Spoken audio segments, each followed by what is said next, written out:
اولا من حيث يعني النتائج ديالو اتصور بانه لم ياتي بالنتائج المرجوه. الاضراب العام راه اضراب عام، المغاربه كيتذكروا الاضراب العام ديال التجربه في 97 اللي وقف في البلاد وكاد ان يوقع بها في واحد الهاويه لولا عطف الله تعالى. الاضراب العام اذا ما جابش 3 العالم الكبرى ماشي اضراب عام. العنوان الاول للاضراب العام هو فعلا واحد النوع ديال الرجاء ما يرتبط بالحياه اليوميه ديال المواطنين. هل شعرتم بهذا؟ الامور زعما ذاك النهار في الاضراب العام بشكل عادي. انا في مدينه الرباط خرجت في 7:15 كما اخرج من بيتي باستمرار، ولقيت الزحام اللي مولف كنلقاه في الطريق وشدينا لومبوتاج ممكن كنشدوه، بل اكثر من هذا ذكرت لي بعض الاخوان كنت في التكوين مع الوزاره وكنت مع المجموعه الرابعه في الاسبوع ما قبل منه. المجموعه الاولى جانا فيها 3 الناس، المجموعه الثانيه جانا فيها 4 الناس، المجموعه الثالثه جاوني 7 الناس، هذيك المجموعه الرابعه غدا نهار 29 يشهد الله جيت ما غاديش نحس اليوم جاوني 10. وين واش هادو داروا الاضراب باش يجيو يديروا التكوين؟ هذا غير معقول.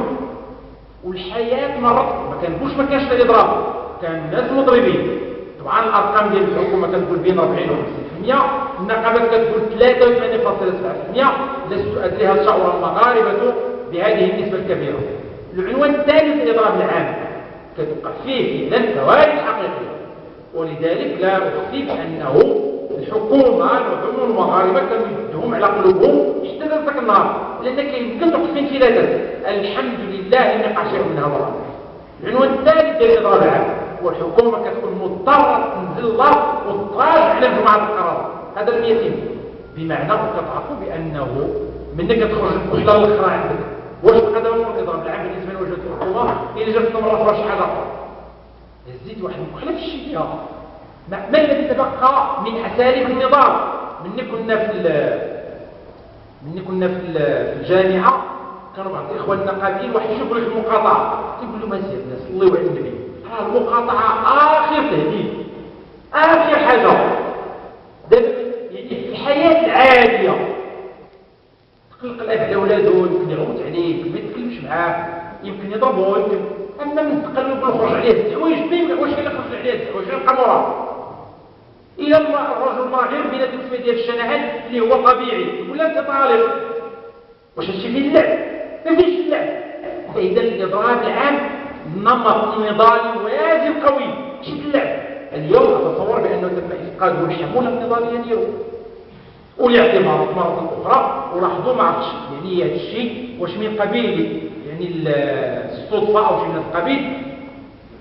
دار الاضراب في 29 الرئيس الاستشاري الذي كان مطلوبا لمجلس الاقتصاد والاجتماعي البيني باش يديروا بالنسبه للانظمه ديال المعاشات المدنيه كان جاهز من الاسبوع الاول ديال التدبير. كان غادي يعقد الدوره ديالو الصدقه في 26 تم تاجيله 30.